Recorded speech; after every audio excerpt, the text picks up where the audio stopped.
Chlorine के जो उपयोग हैं, लिखिए जल को रोगाणु मुक्त करने में, जल को रोगाणु मुक्त करने में। हाँ, क्लोरीन में कंटिन्यू।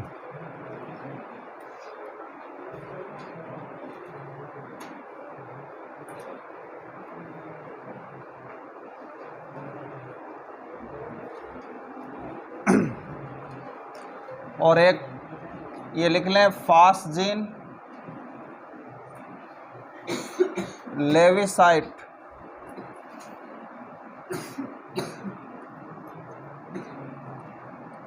फास्जीन लेविसाइट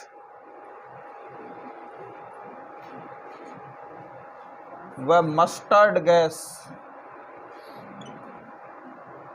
जैसी विषैली गैसें बनाने में, जैसी विषैली गैसें बनाने में।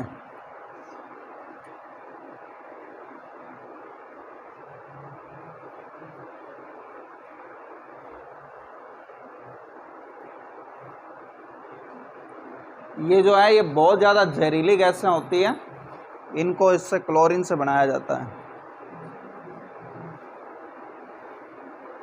अब दूसरा लिखिए ब्रोमीन, मतलब तीसरा हैलोजन है ब्रोमीन।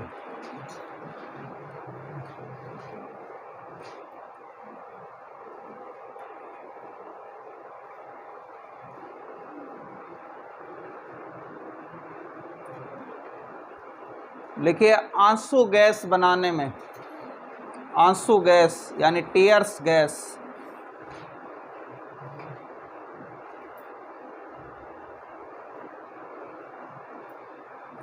आंसू गैस होती है जिससे आंखों में जलन होने लगती है।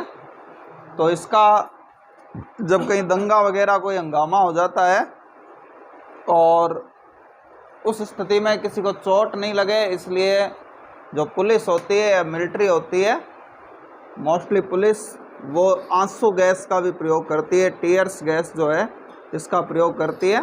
इससे आंखों में जलन होने लग जाती है, इससे आंखों में पानी गिरने लगता है और वो देख नहीं पाता है, तो इससे फिर बदमाशी नहीं कर पाता है, इसलिए इस टीयर्स गैस का उपयोग किया जाता है। वो ब्रोमीन से बनती है। आगे लिखो।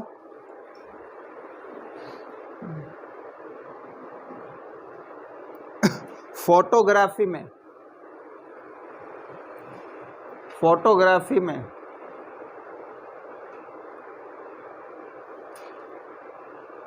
प्रयुक्त AgBr, इसका नाम होता है सिल्वर ब्रोमाइड। Ag सिल्वर को कहते हैं, सिल्वर मीन्स चांदी, और Br ब्रोमाइड, तो AgBr यानी कि सिल्वर ब्रोमाइड जो है उसको बनाने में।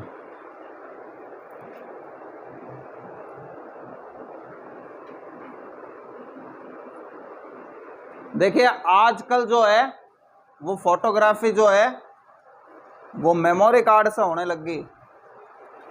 कुछ सालों पहले यानी 20-25 साल पहले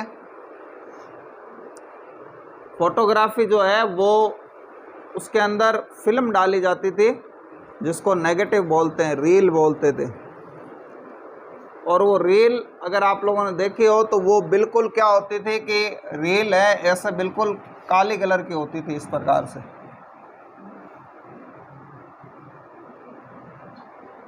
तो ध्यान रखना, जो सिल्वर के यौगिक होते हैं वो काले होते हैं, तो ये सिल्वर का एक ब्रोमाइड है। तो ये जो कालापन होता है, ये कालापन किसके कारण होता था? ये कालापन इस AgBr के कारण होता था, यानी उसके ऊपर AgBr का लेप चढ़ा दिया जाता था। उसके बाद में जब किसी चीज़ का फोटो खींचा जाता था, तो फोटो जब खींचा जाता था उस केस में कैमरे की ये विशेषता होती है कि वो आपके ऊपर लाइट फेंकता है, और लाइट फेंकता है, उसके बाद वो जो लाइट है उस लाइट आपसे टकराती है, यानी कि जिसका भी फ़ोटो खींचना है उन सभी चीज़ों से टकराती है, या उसके सामने कोई भी आया उन सब से टकराती है मतलब। और टकराने के बाद में वो लाइट वापस रिटर्न होती है, आप लोगों ने कैमरा देखा होगा, जो कैमरा है उस कैमरे में इस तरह से ये लाइट एक तो यहाँ होती है, लेकिन यहाँ एक बड़ा सा लेंस लगा हुआ होता है। तो ये जो बड़ा सा लेंस है ये एक्चुअल में उस लाइट को वापस खींचने के लिए, इसके ठीक पीछे ये रील होती थी पहले, हालांकि आजकल ये नहीं है। तो जैसे ही वो लाइट जो है वापस टकरा के आती थी, तो जिस भी वस्तु से टकरा के, मान लो किसी इंसान का फोटो खींच रहे हैं, तो जैसे इस AGVR पे लाइट पड़ती है तो लाइट पड़ते ही ये वहाँ से हट जाएगा, मतलब इसमें क्रिया हो जाएगी, ये टूट जाता है वापस चांदी में और BR2 में।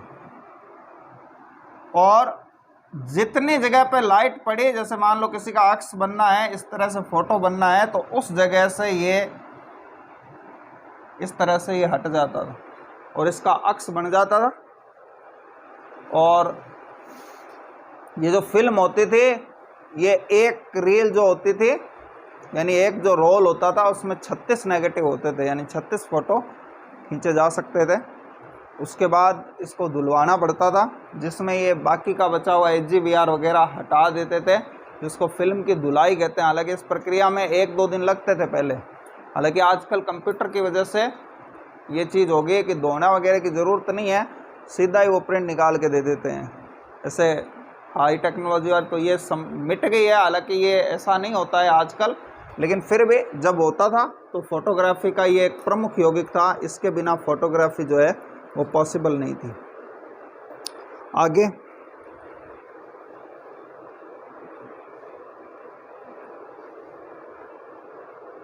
नींद की दवा बनाने में, नींद की दवा बनाने में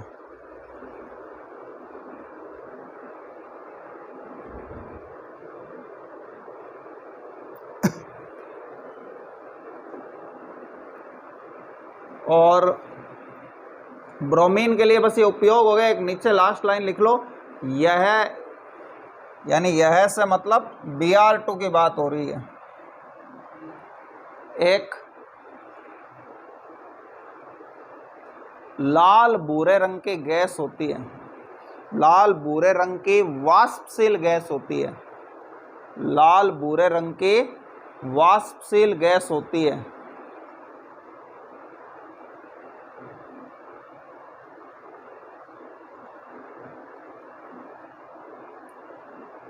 अब ध्यान रखना, यहाँ इसको गैस कहा जा रहा है और मैंने वहां इसको लिक्विड, तो आपको कंफ्यूज नहीं होती, तो ये लिक्विड ही है, लेकिन वाष्पशील होती है, यानी हवा में उड़ती रहती है। जैसे इत्र होता तो लिक्विड ही है, लेकिन इत्र भी हवा में उड़ता रह रहा है। तो यहाँ गैस से अगर आप कंफ्यूज होते हो तो आप भले गैस काट के उसको द्रव लिख लें, लेकिन इस बात का मतलब यहाँ समझ लेना, ठीक है ना। चलो ये गैस काट के आप द्रव ही कर लो, नहीं तो आप कंफ्यूज हो गए कि वहाँ द्रव लिखाया है, यहाँ गैस क्यों लिखा दी, द्रव कर लो आप।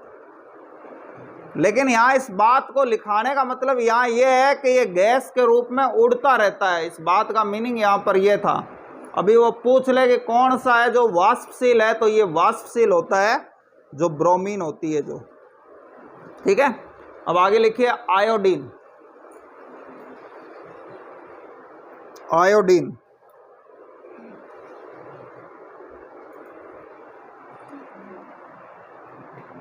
लिखिए, यह बैंगनी रंग का ठोस है, यह बैंगनी रंग का ठोस है।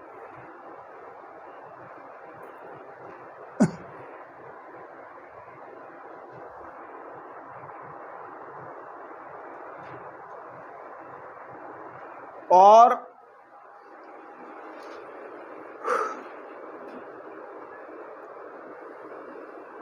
आगे लिखिए उपयोगों में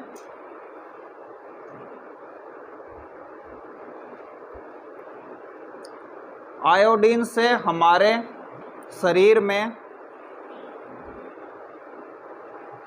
थायरोक्सिन,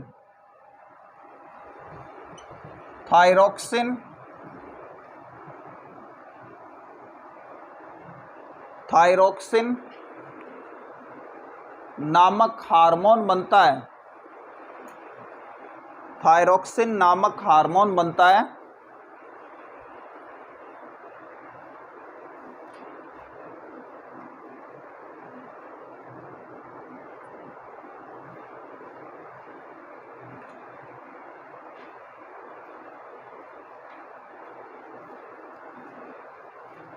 जो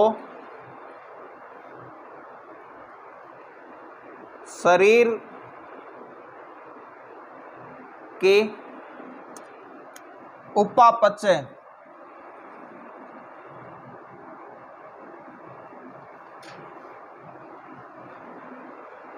क्रियाओं के लिए आवश्यक है।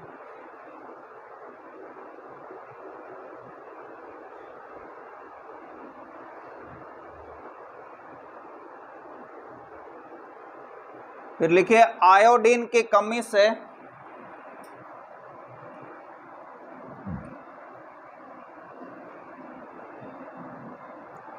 मनुष्य के गले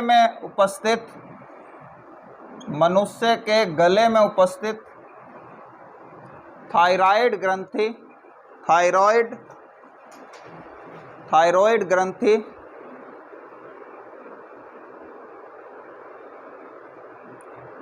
सूज जाती है,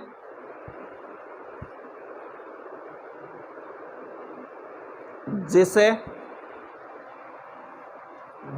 घेंगा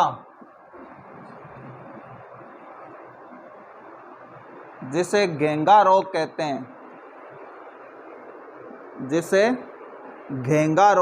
हैं, हमारा जो गला है, इस गले में एक थायराइड नाम की ग्रंथि होती है जो थायरोक्सिन नाम का हार्मोन बनाती है। और ये थायरोक्सिन हार्मोन है, ये आयोडीन जो है इसका एक प्रमुख आयोडीन से ये बनता है।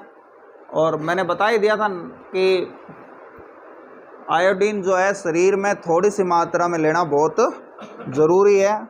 और उसका रीज़न है कि अगर ये नहीं लेंगे तो ये घेंगा नाम की बीमारी हो जाएगी। इसलिए हमारे जो नमक है, उस नमक में, खाने के नमक में ये कानून बना हुआ है देश में कि आपको आयोडीन मिलाना पड़ेगा अगर आप नमक बेचोगे तो, वरना पुलिस पकड़ के ले जाती है। अगर किसी नमक में कोई बिना आयोडीन वाला नमक बेचता हुआ पाया जाए तो इसको, पहले तो इसकी चेकिंग भी होती थी, इसके छापे भी पड़ते थे कि नमक में आयोडीन है या नहीं हो। कोई बिना आयोडीन वाला तो नमक नहीं बेच रहा है। क्योंकि जो लोग हैं, क्योंकि ये झीलों के किनारे बनता है नमक, तो वहाँ झीलों के आसपास ये नमक के ढेर लगे हुए रहते हैं। पहले लोग जो हैं वो क्या करते थे, उस ढेर में से नमक चुरा के ले आते थे और बेचने लग जाते थे, मतलब। तो फिर वो आयोडीन नहीं मिलाते थे, वो पहले फैक्ट्री में जाता है, उसके बाद में उसमें आयोडीन मिलता है। मतलब डायरेक्ट वो बेचने के काबिल नहीं होता, तुरंत वो जो नमक आ जाता है वो। अब ये उपापचय विक्रियाएं क्या होती है कि हमारे शरीर में बहुत सारी क्रियाएं होती है। उपापचय क्रियाओं का अर्थ है कि ऐसी क्रियाएं जिनके लिए ऊर्जा की ज़रूरत होती है और ऐसी क्रियाएं जिससे ऊर्जा बनती है। जैसे कि पाचन, डाइजेशन है खाने का, तो इसमें क्या होगा, ऊर्जा की ज़रूरत होगी। तो ऊर्जा की ज़रूरत होगी, इस वजह से ये क्या होगी, ये यहाँ इसके ये दो भागों से बना है, उपचय और अपचय। ठीक है ना, जिसमें एक में एनर्जी की रिक्वायरमेंट होती है और एक में, जैसे दूसरी चीज़ है श्वसन। श्वसन में क्या होता है, एनर्जी बनती है, ये एक ऊष्माक्षेपी अभिक्रिया है। अब ध्यान रखना, जो थायरोक्सिन के वैसे तो काफ़ी रोल होते हैं शरीर में, लेकिन इसका जो एक प्रमुख कार्य है, वो प्रमुख कार्य क्या है, वो है हमारे शरीर के टेम्परेचर को मेंटेन करना। जो हमारे शरीर का जो टेम्परेचर है, वो टेम्परेचर मेंटेन रहता है, यानी कि 37 डिग्री सेंटीग्रेड पे जो है वो फिक्स रहता है। उस फिक्स रहने का ये जो कारण क्या है, तो ये फिक्स रहने का जो कारण है वो यही है कि उसमें ये थायरोक्सिन हार्मोन बहुत महत्वपूर्ण भूमिका अदा करता है। इसी की वजह से हमें गर्मी या सर्दी लगती है। ध्यान रखना, कुछ लोगों में ये हार्मोन ज़्यादा सीक्रेट होने लग जाता है, ज़्यादा बनने लग जाता है। तो ज़्यादा जब बनने लग जाता है तो ये ध्यान रखना, ये मोटापे के लिए भी उत्तरदायी है, फिर वो मोटा होने लग जाएगा, उसका शरीर जो है वो भारी होने लग जाता है इसकी वजह से, और ये शरीर में गर्मी पैदा करता है, तो फिर उसको बहुत ज़्यादा गर्मी लगेगी मतलब। हालांकि ये रेयर बीमारी है, आम आदमी को नहीं होती है, इसका जेनेटिक्स रीजन भी होता है, और अगर कई बार ऐसे कुछ ही पेशेंट होते हैं तो ये थायरॉक्सिन जो हार्मोन होता है, हालांकि ये आनुवंशिक डिजीज है, आम आदमी में नहीं होती, बहुत रेयर केसेस में दिखी जाती है, कोई लाखों में एक इसका मरीज होता है मतलब। तो फिर उस कंडीशन में, हालांकि आजकल ये थायरॉक्सिन ज़्यादा वाली प्रॉब्लम जो है वो तो लोगों में होने लग गई है काफ़ी, जिससे मोटापा बढ़ जाता है और इसकी थोड़ी ज़्यादा क्वांटिटी होती है, तो फिर उसको बहुत ही ज़्यादा गर्मी लगती है मतलब, यानी उसको सर्दी बिल्कुल नहीं लगेगी, वो सर्दी में भी एक शर्ट वगैरह में घूम लेगा मतलब, उसको बिल्कुल भी सर्दी नहीं लगती। और मेन में ये अभी के ज़माने में ये थोड़ी प्रॉब्लम ये देखी जाने लग गई लोगों में, ज़्यादा होने वाली, तो ठीक है ना। थायराइड की प्रॉब्लम होती है, आपने शायद नाम सुना होगा कि आजकल ये थोड़े कॉमन भी होगी, आजकल मिल जाते हैं 1 2 4 ऐसे। एक इसके कम होने की भी होती है, तो कम जिसके होगा उसको सर्दी लगेगी मतलब। जब मैं हॉस्पिटल में मैं काम करता था, तो यहाँ एक बीकानेर में एक ऐसा पेशेंट था, इधर जेल रोड जो है, उस समय जेल थी मतलब वहाँ पे, वो शायद कोई पीछे वगैरह रहता था उसके, तो वो जो है ना उसमें इसकी कमी की प्रॉब्लम थी। तो वो जब हॉस्पिटल आता था, तो फिर हॉस्पिटल आते समय वो मई का महीना होता था, मैंने देखा मई के महीने में वो स्वेटर, कोट, मफलर वगैरह, और फिर ऐसा होता कि एक एक्स्ट्रा जो कंबल होती वो भी उसके साथ में, मतलब उसको इतनी सर्दी लगती कि मई के महीने के अंदर वो जो है वो इस प्रकार से जो है, तो ये इसकी कमी की वजह से इतनी ज़्यादा ठंड लगती है कि मई के महीने में भी उसको फिर ठंड लगती है मतलब, यानी मई के महीने में भी उसको जो है धूप में बैठना पड़ता है मतलब, ये वाली कंडीशन थी मतलब। तो ये रेयरेस्ट ऑफ रेयरेस्ट बीमारी है, हालांकि हर एक को नहीं होती। तो ये थायराइड का तो देख लें आप कि ये बहुत ही ज़्यादा इम्पोर्टेंट रोल है, ये कम भी नहीं होना चाहिए और ज़्यादा भी नहीं होना चाहिए, इस प्रकार से। आगे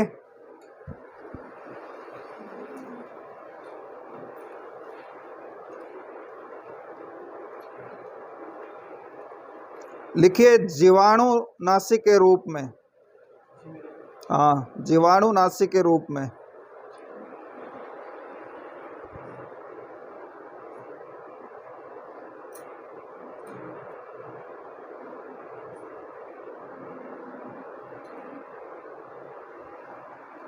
फिर आगे लिखिए कि एथिल अल्कोहल व आयोडीन का मिश्रण, एथिल अल्कोहल व आयोडीन का मिश्रण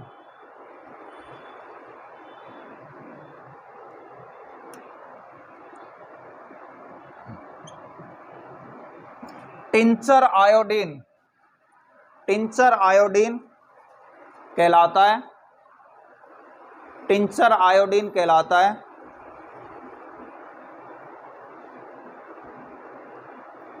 जो कि एक रोगाणुनाशी है, जो कि एक रोगाणुनाशी है।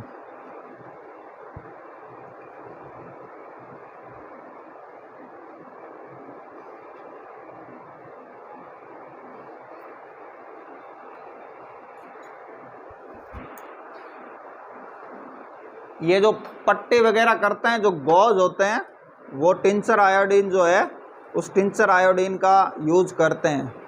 मतलब ये गहरा पीला सा मटमेला सा इसका कलर होता है। दूसरी भी चीज़ें इस्तेमाल होती है, जनरली गॉज वगैरह जो है पट्टी बांधने में, उसमें इसका यूज किया जाता है। तो ये आपके आयोडीन होगी, हम जो अधातुओं के बारे में पढ़ रहे थे, अब उसमें आगे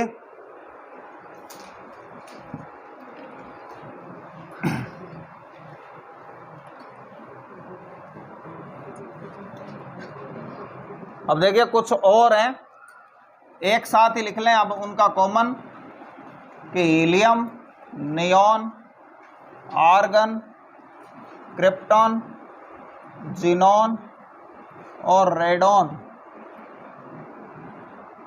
ये जो 6 हैं इनके कुछ नाम हैं, बस एक लाइन लिखनी है इनके बारे में। Helium, neon, argon, krypton, xenon व रेडॉन।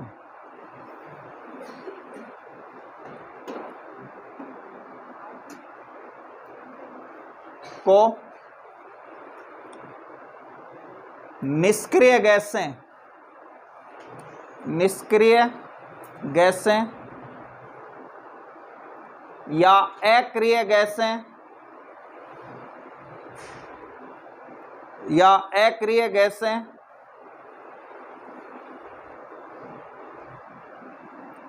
या उत्कृष्ट गैसें। उत्कृष्ट और उत्कृष्ट की इंग्लिश होती है नोबल। उत्कृष्ट यानी कि नोबेल गैसें भी कहते हैं।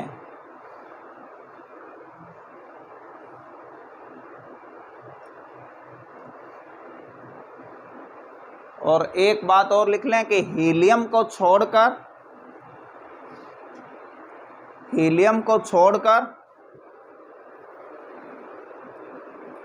अन्य सभी उत्कृष्ट गैसों, हीलियम को छोड़कर अन्य सभी उत्कृष्ट गैसों की बाहरी कक्षा में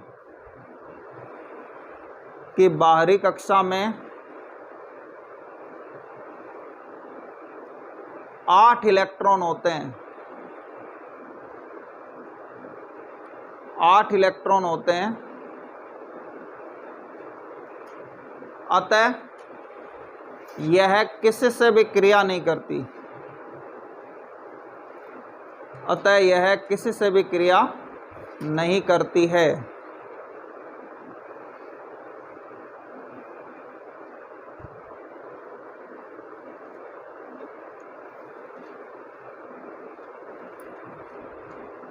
अब देखिए कोई भी तत्व एक दूसरे से जुड़ते हैं तो उसके जुड़ने का रीजन ये होता है कि उनके पास में जो है उनकी बाहरी कक्षा में क्या नहीं होते, 8 इलेक्ट्रॉन पूरे नहीं होते और उन 8 इलेक्ट्रॉन को पूरा करने के लिए वो एक दूसरे के साथ में जुड़ते हैं। उनको इलेक्ट्रॉन की रिक्वायरमेंट होती है, किसी के पास कमी होती है, किसी के पास ज़्यादा होता है, तो वो एक दूसरे के साथ जुड़ते हैं तो वो किसी से क्रिया कर लेते हैं। तो जो क्रिया करने वाला है वो होता है क्रियाशील, उसको कहते हैं क्रियाशील या विक्रियाशील। लेकिन ये जो हैं सारे के सारे, हमने एक अष्टक का रूल पढ़ा था जो ये कहता था कि सबके जिसकी बाहरी कक्षा में जो है कोई भी चीज़ स्थायी तभी होगी जब उसकी बाहरी कक्षा में 8 इलेक्ट्रॉन होंगे।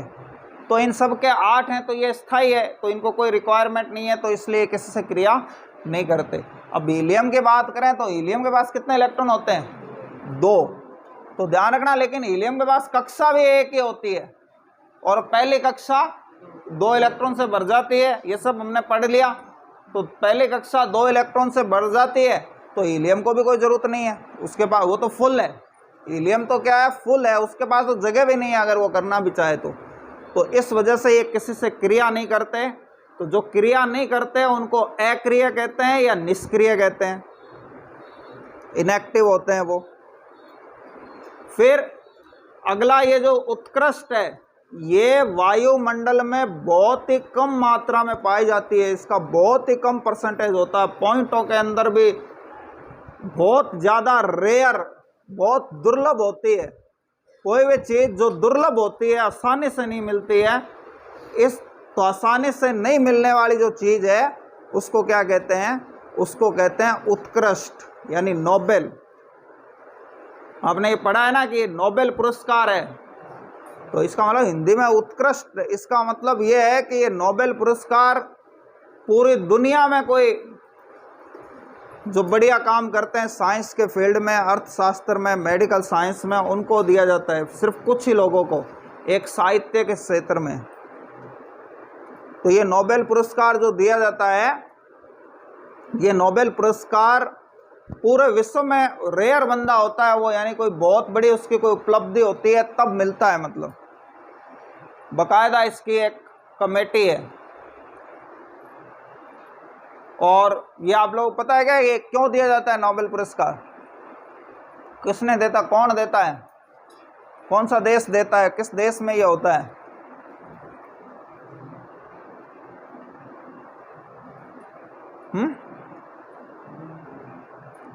तो ध्यान रखना, ये अमेरिका, वैसे अमेरिका में एक साइंटिस्ट था जिसका नाम था अल्फ्रेड नोबेल, ठीक है ना।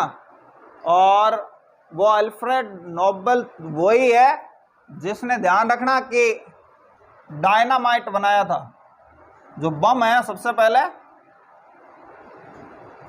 ये जो डायनामाइट है, इस डायनामाइट का उसने आविष्कार किया था सबसे पहले।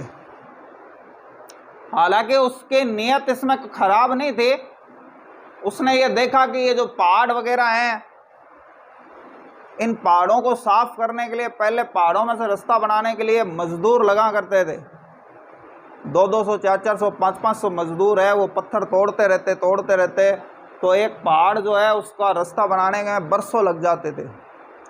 तो उसने इस ज़रूरत के लिए कि भाई इस तरह की जब कोई ज़रूरत हो तो उसको उड़ाने के लिए, वो डायनामाइट होता है ना, कि बटन दबाया और ज़मीन में माइंस बिछा दी और बटन दबाया और उड़ा दिया उसको, तो इस पर्पज़ के लिए उसने बनाया था। लेकिन अब लोग जो हैं वो अच्छे कामों से ज़्यादा उसके बुरे काम उस चीज़ से जो है ना करने लग जाते हैं, ठीक है ना।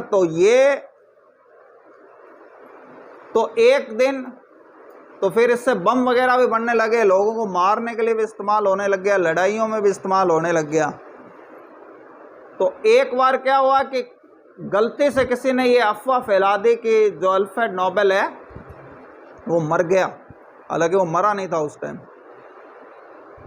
तो जब उसके मरने की अफवाह फैल गई और बड़ी स्ट्रांगली फैली, मतलब यानी कि पूरे देश में फैल गई तुरंत ही, तो जो उसने अखबारों की जब हेडिंग पढ़ी, अखबार जो उसके घर में कई सारे अखबार आते थे, तो सभी अखबारों की जो हेडिंग थी तो उसमें इस तरीके से हेडिंग थी कि मौत का सौदागर नहीं रहा, मौत बेचने वाला मर गया, मतलब इस तरह की हेडिंगें थी जिसमें उसको बुरे बुरे जो है शब्दों से पुकारा गया था। तो फिर जब उसने ये चीज़ देखी और उसने ये सोचा कि मतलब कि मेरी मौत के बाद में मुझे ऐसे नामों से जाना जाएगा, तो फिर उसने अपनी सारी जो संपत्ति है वो बैंक में जमा करवा दी, और मतलब आगे पीछे उसके कोई था नहीं, और उसने ये चीज़ कही कि भाई जब मैं मर जाऊं तो मेरे मरने के बाद में जो भी इसका इंटरेस्ट आता है, मतलब जो भी उसके पास करोड़ों रुपया हो गया था उस वक्त में भी, तो जो भी इसका इंटरेस्ट आए उससे जो है, जो भी ये अच्छे से काम करे मानवता की भलाई के लिए, कोई बढ़िया काम करे, उनको इससे नोबेल पुरस्कार दिया जाए। तो उसका ये जो पैसा है, ये लगभग 1905 की बात है, उसका जो पैसा है वो पैसा, उसका जो इंटरेस्ट है, उस इंटरेस्ट से जो है ये इनको पुरस्कार दिया जाता है, जो अल्फ्रेड नोबेल। तो क्योंकि उसका ये इरादा नहीं था, मतलब कि इस तरह की कोई चीज़ बना के और उसको क्या है कि उससे पैसे कमाए जाएं, लेकिन अब वो बन गया और लोगों ने क्या है कि यूज लेना उसको शुरू कर दिया।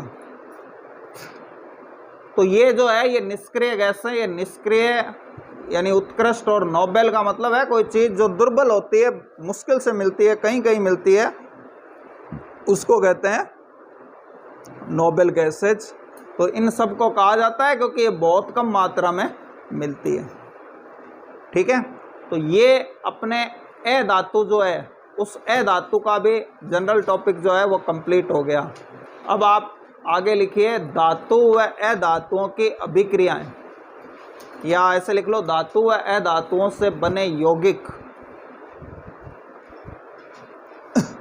धातु व अधातुओं से बने यौगिक।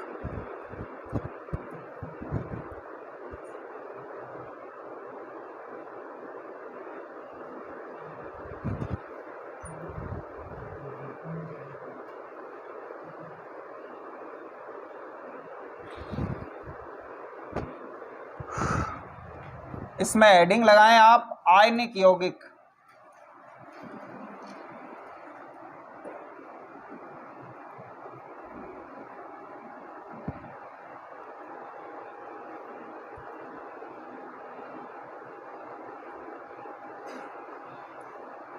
लिखिए आयनों से मिलकर बने यौगिक।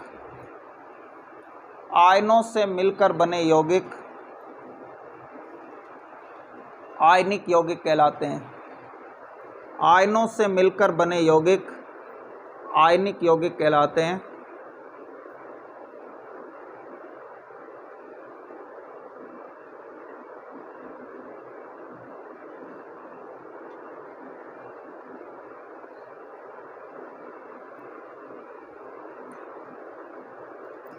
यह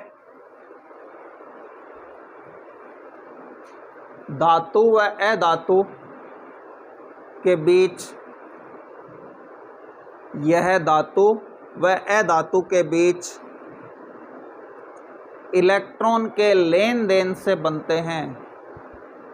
यह धातु व अधातु के बीच इलेक्ट्रॉन के लेन देन से बनते हैं।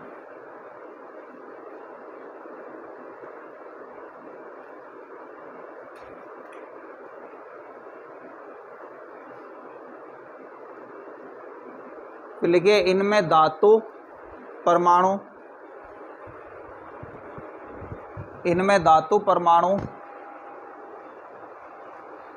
इलेक्ट्रॉन त्याग कर धनायन बनाता है। इलेक्ट्रॉन त्याग कर धनायन बनाता है। वह अधातु इलेक्ट्रॉन ग्रहण कर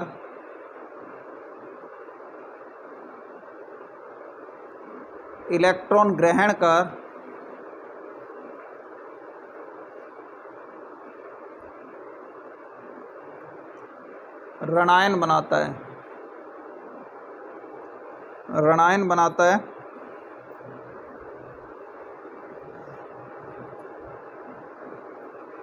अब इन धनायन व ऋणायन के मिलने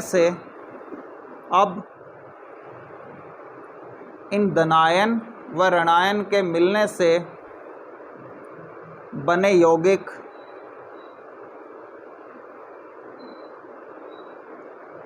आयनिक यौगिक कहलाते हैं।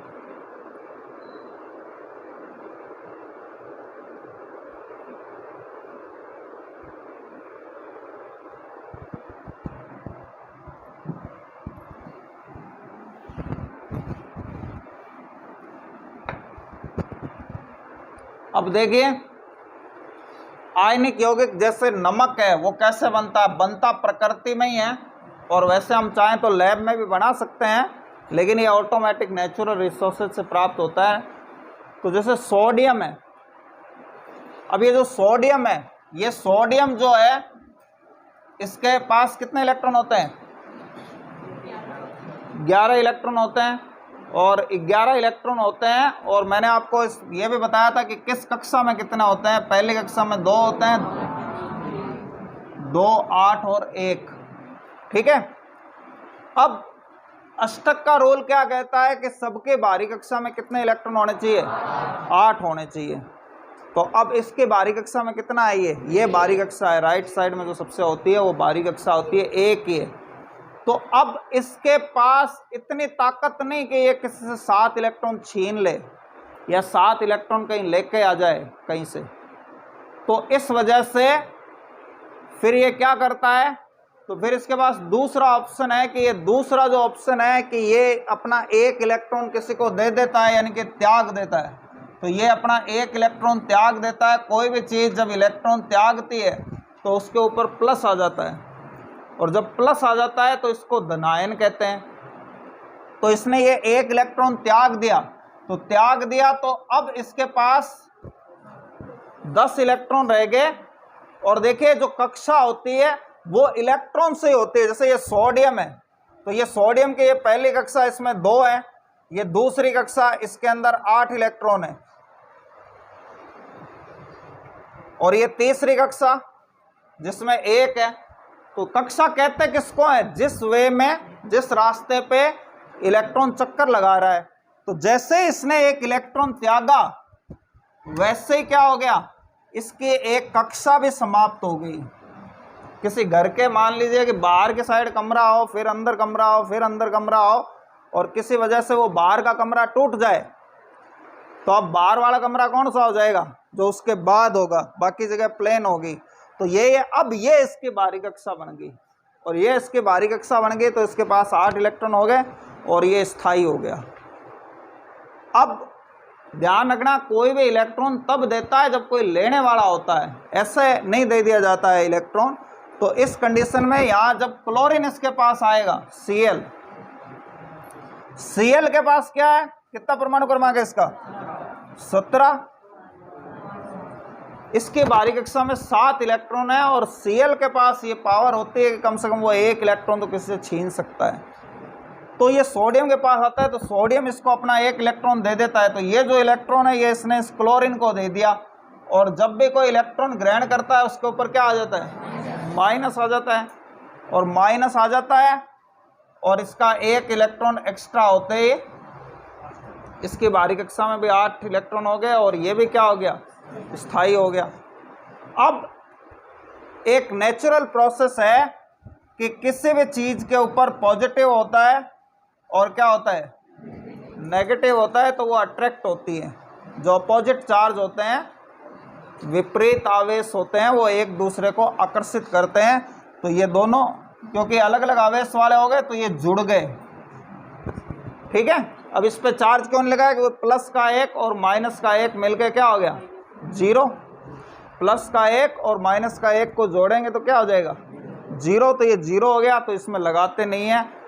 तो ये जो यौगिक बना सोडियम क्लोराइड, क्योंकि ये आयनों से बना हुआ है इसलिए इसको क्या कहते हैं, आयनिक यौगिक कहते हैं। तो ये क्या चीज़ है, ये एक आयनिक यौगिक, क्योंकि ये दोनों आयन है, एक धनायन है और एक ऋणायन है। तो जो आयनों से बनता है वो क्या हो गया, आयनिक यौगिक। तो धातु और अधातु मिलके कौन सा यौगिक बनाते हैं, आयनिक यौगिक बनाते हैं, ठीक है।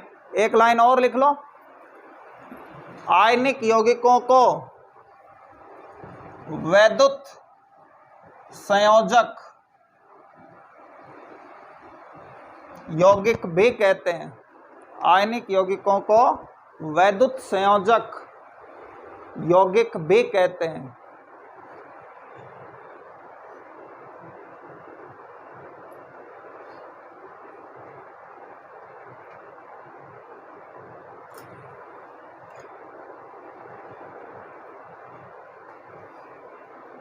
ध्यान रखना, विद्युत क्या होती है, विद्युत बे आवेश होता है, चार्ज होता है, चार्ज को विद्युत कहते हैं, ठीक है। ये आवेश क्या होता है, विद्युत होता है। हम कहते हैं करंट दौड़ रहा है, इसका मतलब आवेश दौड़ रहा है, चार्ज उसके अंदर दौड़ रहा है, तार के अंदर। तो यहाँ पे ये आयन है ना, इन आयनों पे विद्युत होता है और अपोजिट विद्युत होता है, अपोजिट चार्ज होता है, ठीक है। तो विद्युत संयोजक का मतलब क्या है कि जिसमें दो विद्युत यानी आवेश आपस में क्या है, जुड़े हुए हैं, ठीक है ना। तो इसलिए विद्युत संयोजक यौगिक जिसमें दो आवेश जुड़े हुए हैं, दो विद्युत चार्ज जुड़े हुए हैं, वो विद्युत संयोजक यौगिक हो गया। ये हिंदी में है। आयनिक तो इंग्लिश वर्ड ही है, इंग्लिश का थोड़ा सा उच्चारण बना बिगाड़ के उसको आयोनिक बनाया गया। इंग्लिश में भी ये आयोनिक ही है, आप ये उतार लें ये पूरा, और ये यहाँ ये आयनिक यौगिक लिख लेना यहाँ पे।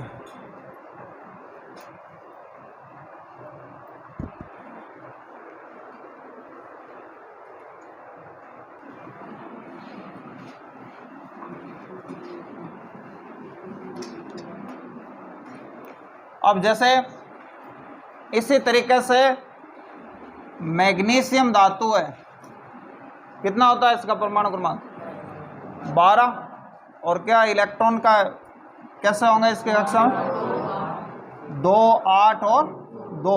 अब इसके पास भी वही कहानी है कि धातुएं, ध्यान रखना, किसी से इलेक्ट्रॉन छीन नहीं सकती, क्योंकि धातु कहते हैं उसको है जो इलेक्ट्रॉन देने की प्रवृत्ति रखता है, इलेक्ट्रॉन लेने की प्रवृत्ति नहीं रखता। अब उसके बाद में जो है